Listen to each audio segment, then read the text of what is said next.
Hi, Dan. It's almost Thanksgiving. Oh my God, it's almost Thanksgiving. What are 3 you days What are you away. grateful for?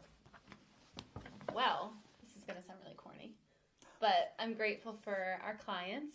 I feel like it's been over 2 years now, but I look back at last year and the year before and just I'm very appreciative of our business that we've built and like where it's going. And I just feel thankful for clients that I've been able to help, especially recently because we have repeat clients that we're helping right now for like the third time. What are you thankful for? What am I thankful for? Okay, so I am thankful for my family, and I mean, it does sound corny when you say, "Yeah, you're grateful for your clients," but I mean, if it weren't for our clients, we wouldn't have a business, and we wouldn't have people referring business to us. Like Like looking at our calendar, we have a 3-month projection calendar, and to see like stuff on the calendar and actually having busy weeks, which we've been very busy, I'm grateful for that because in this business you need to have, to be successful, you need to have like a constant flow of lead sources in business, and we actually are grateful enough. We're in a good position where we actually have, our spheres and communities, so it is a really, I don't know, makes you thankful. Yeah, absolutely. Very, very grateful. I'm grateful for my investment business. I'm grateful for this business. I think that this was a really fun endeavor for you and I to get into for the next God only knows how long. So long. You're gonna start getting gray hair from me. I certainly hope not. I've never dyed my hair. I hope I don't have to start. So another good thing, though, we just figured out that the hustle sign lights up, which I think is pretty fun. You got to go with the small things, right? Game changer. The things that really kind of make you excited. We're trying to do every couple weeks. Erica and I sit down and we film content and we plan for marketing and stuff. And so we thought it would be cool to sit and chat a little bit about what goes on with us or what we've been seeing over the past couple weeks, what we're working on, kind of what our goals type things are that we're working on because right now we're working on business planning and stuff. So, all of that type of stuff, I guess, is stuff that we thought it might be fun to share. For agents or for people that are just wanting to follow or know what's going on in the market right now. I actually just had a showing yesterday morning with that client. And it was that client. Well, I don't want to give names. No, I know. The client that you know. But it was in Buxton, Maine, a camp on the water. And it was definitely priced competitively. But we had gone to go see it yesterday. And it was interesting to go through the process with this buyer and his thoughts because of probably the news and what he's kind of seeing. He wanted to lowball the offer, which we ended up going a little lower because they did run comps and it did support a little bit lower. So we did go, I'd say it was like 10 grand under, but we did have an escalation up to 5 grand over the ask price. We did know there was one other offer on the table, but we didn't have any information on it. But we actually didn't get the offer accepted, which is okay because this client of ours, it's the second home, it's an investment property, so he's like, okay, on to the next. Mm-hmm. But it was interesting to kind of see that hard, firm, let's go under, we'll go 5 over and protect ourselves with the escalation clause. But yeah, that was kind of interesting to see because obviously we wouldn't have seen that 6 months ago at all. No, it would have been how much higher do we have to go? What percentage over the list price should we go? Where, that type of stuff. How high is the escalation clause going to go? Kind of like a whole range of buyers right now. Like we're working with some first-time buyers, then we're working with some new construction buyers. We're working with some investors. First-time sellers, too. First-time seller. First-time yeah. sellers, yeah, exactly. So we're working with a... You're like, who? You've got a whole list right there. I didn't know. Yeah.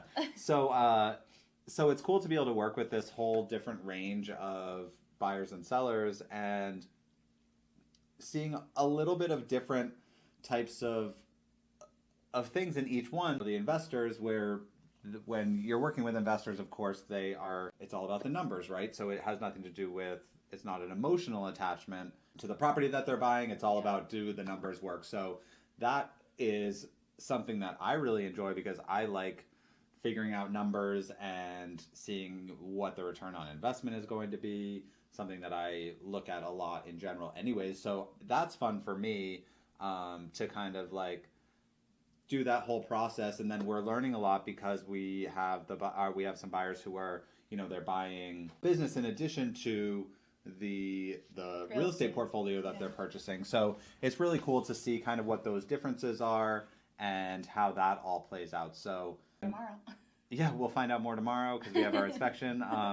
So yeah, we're learning lots still, or always learning lots. And then on the other side, we have like the first time buyers who are like really excited about this property that they're building. And so it's cool to see the difference of. We've got a whole like range of clients right now, which keeps things interesting. Yeah, absolutely. Yeah. And then it was also, so last week we had one of our listings went back on market because the buyers were first-time home buyers. It fell through, unfortunately, just because they got nervous. I think they also are, it's their first time buying a home. They were nervous and intimidated with the rates, etc. So went back on market. We had like 6 showings randomly on Friday, like back to back to back, which was great. But then the open house on Saturday, no one showed up. So it's kind of interesting to also see. I feel like buyers right now are like on their own schedule. They're like, let's go see it privately. People don't want to deal with open houses unless that's like the only option. I don't know that that's the case. I wonder if it's because it wasn't like a new listing or something. Maybe not, because I did actually call a listing that popped up in York a week and a half ago for a buyer, and I called to kind of get some ins and outs on like the open house and how many people came, etc. And she said 40 parties were at the door. Yeah, and when we went to that open house last weekend too, in South Berwick, there were quite a few people there. So I think that was a weird one, and what I guess probably, and we talked about this one actually a couple weeks ago, how we thought that we were going to have a ton of people that showed up. They didn't show up to the open house. We were wondering if we priced it a little too high. And that's always a worry that you have when you're trying to price properties, is like, did I price it in an appropriate place? Yeah, because I think we've had like 12 showings. Yeah, we've had a bunch of showings, but I mean, we did end up that it's probably going to close a little bit less than the list price. So I guess that was the reasoning for why it didn't sell so fast, and that is something that we're constantly learning about because like the market is shifting. We're seeing the changes where the property was priced, it would have gone under contract instantly if it were over the summer. Yeah. And so we're seeing a little bit longer days on market, which we've noticed when we were talking about the market updates that you've been seeing the past couple weeks. A little bit longer days on market, and buyers are negotiating with the pricing. Yeah, and it's also like the activities kind of, it's like, it changes, like the activity. One day you can have 6 showings or like 5, and then the next day you can have nothing. It's kind of like, it's just a different pace right now, what we're seeing. So yeah, and then as we're trying to figure out pricing for other listings that we have coming, we're trying to take all of that into account because we want to make sure that we're pricing properties appropriately for our sellers so that we're able to achieve their goals of selling quickly for the least amount of money, for the most amount of money. Yeah, so hopefully we're selling for the least amount of money. So hopefully we're selling for the sellers for the most amount of money. Yeah. Yeah. We got I bought a drone for shooting videos and just mostly having fun. I really got it because I wanted to travel and bring it with me. We tested it out last weekend. We did, and Erica flew it around this field. I was pretty nervous. Didn't want to crash into a building. It's really fun. It's more like you fly it with a joystick and there's goggles, so it's like an immersive experience. So it's going to be really fun to kind of use with marketing properties and kind of marketing ourselves and stuff like that too. So yeah, we're just up our game. I don't know. Stay on top of the trends. Have fun. Yeah, exactly. It's fun, and it adds an elevated market approach, I guess. Exactly. Yeah, I mean, we have our videographer and our Yeah, our we have our videographer. We have our professional but it's good market. to have Yeah, our our professional videographers and photographers, which we are certainly not replacing because we need them. We certainly don't. Yeah, we don't do as good of a job as they do as far as that type of stuff goes. But it's a good supplement for us. Yeah, I think. We hope you had a fabulous Thanksgiving. As you are getting ready for the holidays, we hope that you are able to spend time with those that you love and do some fun things, because it's always fun to go, see the lights or see, decorations and stuff around this time of year. So yeah, it's a magical time of year. I feel like I love living in New England and this area, because I feel like every season's almost like a new reset for everyone. And so I feel like, I don't know, because every year it comes around and you're like, oh, it's the holidays again, I'm excited. But it kind of, I don't know, it came so quickly. It's the holidays already. Yeah, it came very quickly. But I think that's something I'm thankful for too, living in this area, because we have all 4 seasons in full effect, and it's just really, I don't know, every year it comes around and I get excited.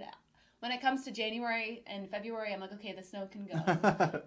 But for the first snowfall, it's exciting. Yeah, awesome. Well, I guess we will be back to chat in a couple weeks. If you have any questions, thanks for watching. Oh, don't forget to subscribe, leave us a comment.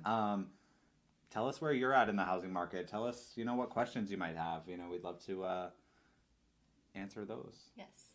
Oh, can we just talk about really quickly? What? So Dan and I this is all new to us, starting our YouTube page and doing fun things to drive business. But I think it'll be funny. We can cut this out if we want to, but it'll be funny to talk about our Halloween result. So for Halloween, we made these little custom QR code business cards just for Halloween. So we put them in a candy bag, and we got a couple comments on our video. From 10-year-olds. Okay, well, I think initially, though, our plan was the little bags were supposed to be for the adults. Yes. And then we ended up just having them be for the kids. And then it goes back home, so whatever. So the kids are scanning the QR code, they're watching our video, and it's like, we have a unique approach to marketing, blah, blah, blah. Well, maybe in 20 years when they're ready to buy a house, they'll reach out to us. You guys can go down and it says, I got this in my candy bag, and Dan's just like... And it's like, I'm 10. Yeah, I'm 10. I got this in my candy bag. That was not our motives at all. We were not trying to market to 10-year-olds, just their parents. Hopefully, maybe they'll show it to their parents, and if their parents want to buy or sell a house, they will reach out to us. That's kind of funny, though. That is funny, yeah. Hey, at least we got some comments and engagement, though, so, I mean... Maybe we have to target the 10-year-olds to be able to get the engagement. Maybe. Yeah. They'll call us in 20 years. All right, awesome. Well, have a great day.